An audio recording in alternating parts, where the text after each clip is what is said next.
Nesses dias cheios de confusão, nestas noites de tristeza e dor, quando toda a nação em angústia está, gemindo sem ver solução. Desde os dias de Adão consumido, trazendo esperança ao aflito, seu clamor Deus ouviu e o resgate por Jesus pago foi ser feliz. Ó, sim, tão feliz, feliz, cada erro que tu cometeste foi pago pela graça de Deus, o Senhor. Ser então feliz, feliz. Lá na prisão o ruído surge, tu já ouviste outra vez, mas agora tua cela se abre e Jesus esperando está. Good morning, everybody. Good morning. How you doing? You're fine? Oh, sweet. Nice to see you. My name is Nick Voyich. I have no arms and no legs, and I was actually born this way. And there's no medical reason why this had happened. So I have no limbs, but I have my little chicken drumstick. And we call this a chicken drumstick because first of all it looks like one, and second of all sometimes my dog thinks it's one. And I tell you, man, it's so funny. He comes up to... So with my little foot I can also write. This is my pen here, and I can actually write and type with my foot, but I've learned how to draw and all this sort of thing, so that's pretty cool. I've learned how to type 43 words a minute on a normal computer, and sort of like a heel and toe combination. And I'm learning sign language with my foot. I'm learning it. Ready? Peace. Is that cool? Very cool. Anyway, look, we're going to have some fun today, and I'm just going to tell you the funniest story of all. It was so funny. I was in a car one day, and when you see me from the outside of the car, you have no idea that I have no arms and no legs, right? You just see my gorgeous face. And we're at the traffic lights one day, and this car comes up next to us. And this girl's looking at me, and I'm like, cool, let's have some fun here. So I know she has no clue that I have no limbs. And so I look at her and I grab the seatbelt in my mouth and I loosen it like this. And then in the car seat, I just did this.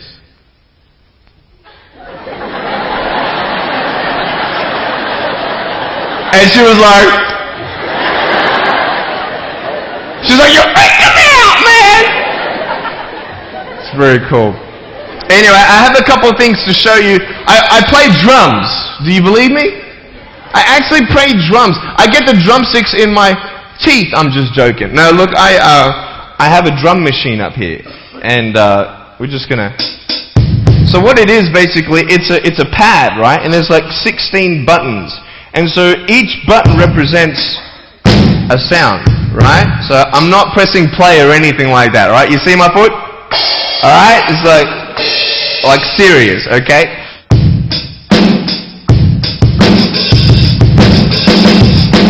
Ah. You like that? Well then, so that's sort of more like your rocking, you know, sort of pop, whatever, but then you got the Can we have some more volume, please? Give me some juice, right? Alright, so here we go, right? So it's like, you like that? That would be really cool if I could get this on my wheelchair and play it while I'm driving and get some techno going, like, here we go. 1, 2, 3, 4! Yeah! There you go, you like that? Leave your control that you can't change And you got to live with. The choice that we have, though, is either to give up or keep on going. I want to ask you, what are you going to believe? Are you going to believe in yourself? Are you going to believe everybody else's judgment on you? Are you going to believe people when they say that you're a failure? When no one really likes you, no one really cares about you. And it's not really to say that, hey, you need someone to come up and say, hey, really, I like you, I care about you. No, it's not that, but it's the fact that people put you down. People don't even look you in the eye. People ask you how you are, and you say fine, but you're not fine, and they'll never know that. I tell you, life is interesting. Life's a journey. See this phone here?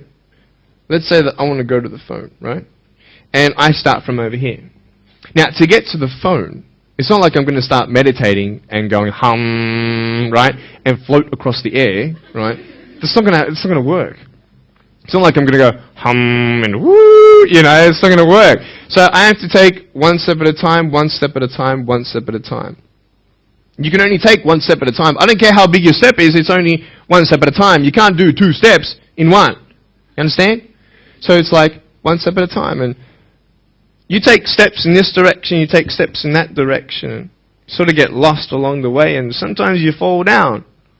But honestly, along the way you might fall down like this. Ready? Right? Hello! Right?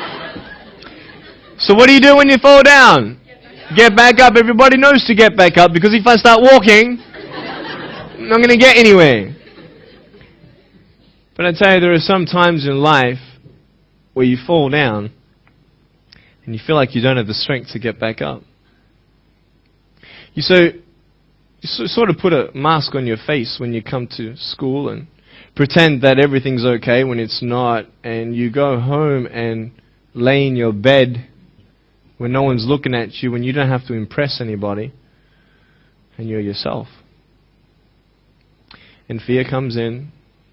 You know the fear that you have as soon as you walk into the doors of your house. Maybe there's a broken home. Maybe you have doubt in your life. Maybe you don't know for sure what's going to be happening in the future, and it scares you. Maybe you're worried about what people think of you, what people say about you. Just that fear paralyzes you. And I just want to ask you today, do you think you have hope? Because I tell you, I'm down here, face down, and I have no arms, no legs. It should be impossible for me to get back up. I mean, you go home and tie the legs and arms of your brothers and sisters and like push them down and see how long it's going to take them to get back up. You know what I mean? You can tell them that you'll see them tomorrow. You know what I mean? But this is the thing. It should be impossible for me to get back up, but it's not. You see, I will try 100 times to get up, and if I fail 100 times, if I fail and I give up, do you think that I'm ever going to get up? No. But if I fail, I try again and again and again. For as long as I try, there's always that chance of getting up. Does that make sense? And it's not the end until you've given up. And just the fact that you're here should persuade you that you have another chance to get back up. There's still hope. I'm not here today to tell you that I understand your pain. I don't know how it feels to be abused. I don't know how it feels to feel, quote, fat and you've got an eating disorder. I don't know how it feels to have a broken home. I don't know how it feels. But I know how it feels to have a broken heart. And I know how it feels to be alone. And I want you to know that I found my strength in Jesus Christ, and you're going to find your strength in whatever you find it in.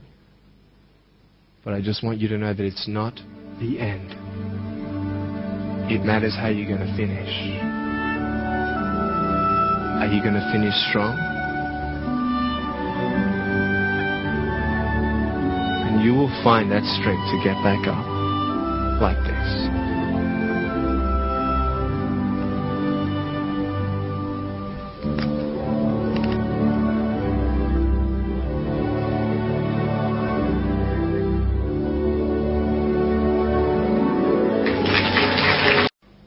And that's why I believe in you, because that is the greatest purpose.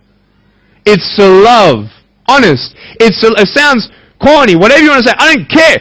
I love people because there is freedom and power in loving people. You have a choice every day you come to school to either tease somebody, gossip about somebody, or you can go up to them and encourage them. Save somebody's life. Oh, really, Nick? No, I don't think so. Check this out. I was 6 years old, grade 1. 12 people teased me. I counted them all on my fingers.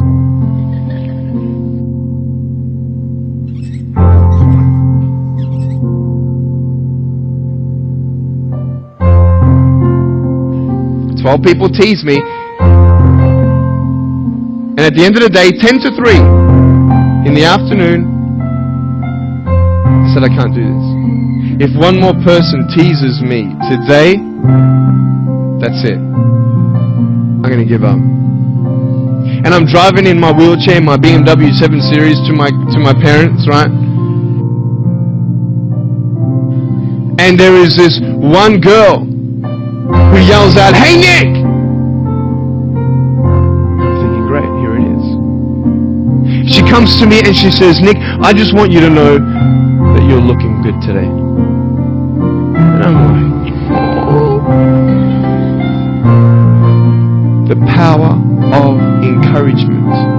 You can save a person's life. Because I tell you, I was walking, man, this way. You're not good enough. People telling me, no one loves you. There's nothing good in your life. You can't do this, you can't do that. No one's going to want to marry you and all these sort of things, and get to the edge. And all I needed was that one more person to tell me that I wasn't good enough. And I'll be down there. Do you know that you could be that one person for somebody else to push them over? You don't know how many people have eating disorders in this school. You don't know how many people want to hurt themselves in this school. They hide it. You don't know how many people hate their life. And you're one of the reasons why. Can you imagine that? It's serious. Why? Just because you want to have fun. Grow up. Grow up.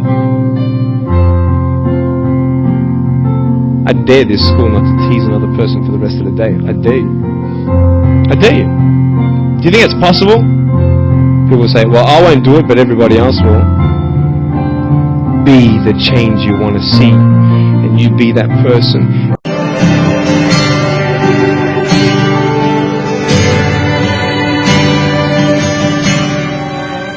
Being patient is beautiful. I tell you, it's the hardest thing. But I realize I may not have hands to hold my wife's hand, but when the time comes, I'll be able to hold her heart. I don't need hands to hold her heart. That you're not good enough. It's a lie to think that you're not worth anything. How come you smile so much? And I'm like, well, it's a long story. But it's very simple at the same time. You see, it's very hard to smile sometimes in life. There are things that happen that you don't know and you don't understand, and you don't know if you're going to get through it. You know, you go through your storms in life and you don't know how long this storm is going to